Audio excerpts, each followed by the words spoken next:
As you start your next term in the Assembly, looking back, what would you consider your greatest accomplishment and your biggest disappointment?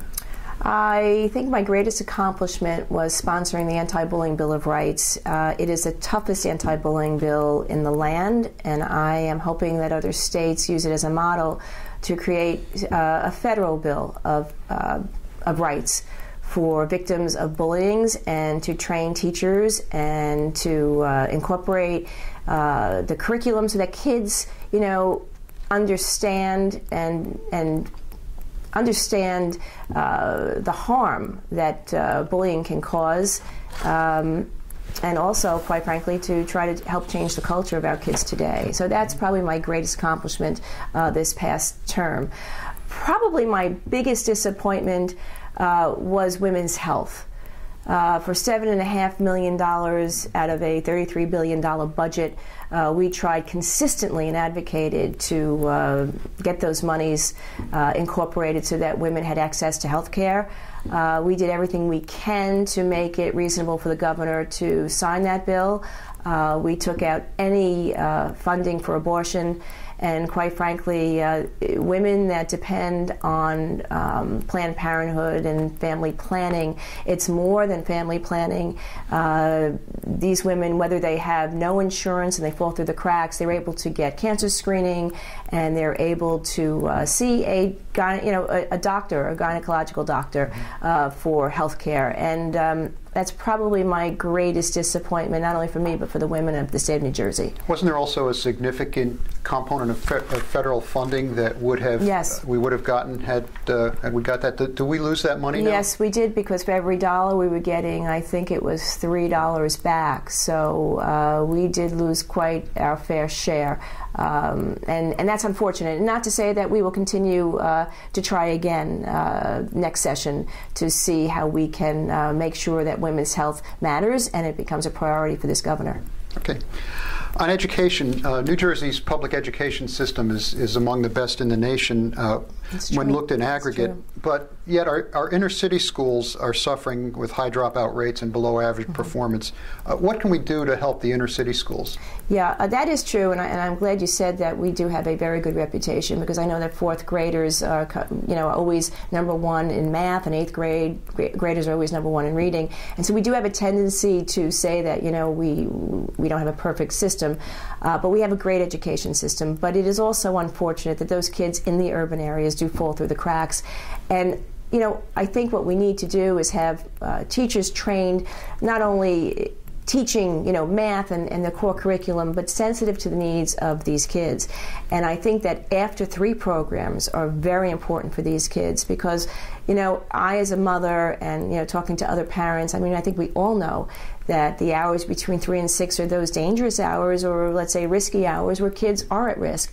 Today, whether they come from a single parent home or, a traditional parent home, it doesn't matter, but most parents are working 2 and 3 jobs, and most parents cannot be home for their kids at 3 o'clock. So it's if we look at a comprehensive educational system for our kids, we have to look at programs that help our kids, whether they're sports programs, whether they're tutoring programs, whether they're mentoring programs. We need to get our kids and our teachers able to go beyond the math and math and English subjects, and teach, again, even my anti-bullying bill of rights come into that and play into that as well. We have to go beyond that way of thinking, be more creative, and help our kids during those hours of risk. We seem to be going full bore towards implementing charter schools, and that's one of the most contentious issues, I guess, you've seen in the legislature. One of the things about charter schools is we're using taxpayer money to fund religious institutions. Should it be that way, or should we be a little bit more careful there? Well, certainly there's a separation of church and state, and I think that that's one of the issues that we're facing today with charter schools. I think the main issue is draining those dollars from our public education community. And for example, I can tell you just in Englewood alone, the charter school that was just, well, they just lost their application, but their application did come into play. It was granted, but they didn't have the place or they didn't have all their pieces together. But I will tell you, if that school went through, Englewood's Education Board of Ed, they were losing close to $3 million. That's the issue. I am for every child to get a thorough and efficient education, whether they get in a public school, a religious school, a charter school.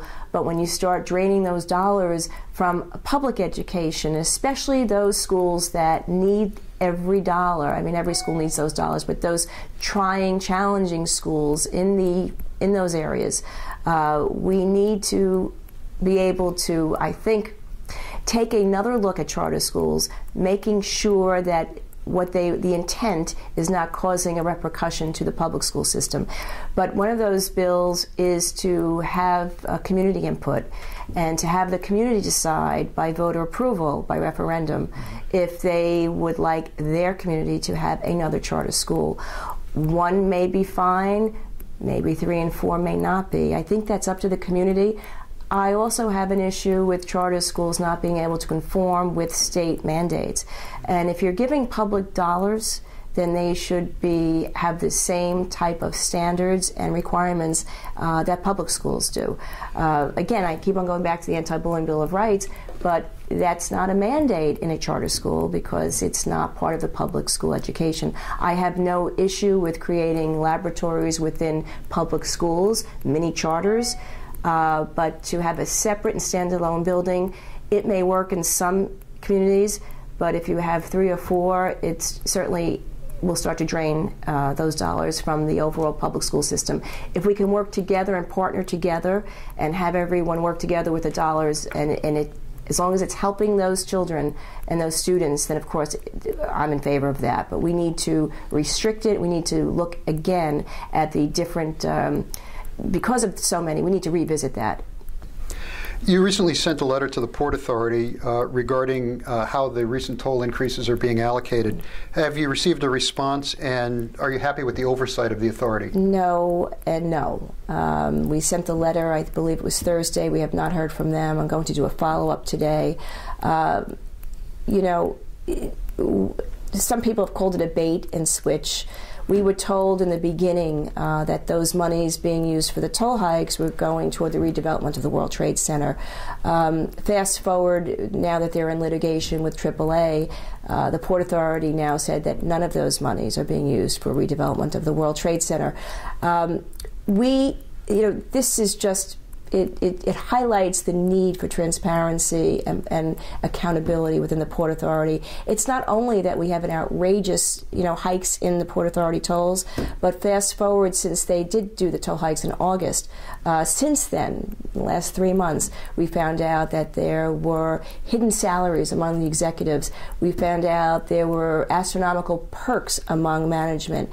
We found out that there were millions of dollars wasted in overtime. So when we're looking at the authority as a whole, it's lacking accountability and transparency. And today I am introducing a piece of legislation in a bipartisan, by-state legislation with a New York State Senator from Staten Island, Senator Lanza, who is a Republican, to make sure that, again, when they have public meetings, the last public meeting they did was August 18th. It was one day of a public meeting, and it was at times when the public could not get there. And at that meeting, I believe there were no commissioners present. So part of our legislation would mandate that when there are public hearings, they are held in various places and they are not held all in one day, and that the majority of the commissioners should be present, and there should be an internal yearly annual audit. We need to see where those funds are being directed and being spent. Again, when they told us that part of that money was going for the redevelopment, it would be hard-pressed for anyone to say that that was not a worthy place. I mean, people in New Jersey, New York, all around the country certainly, hold that in deep reverence, that site.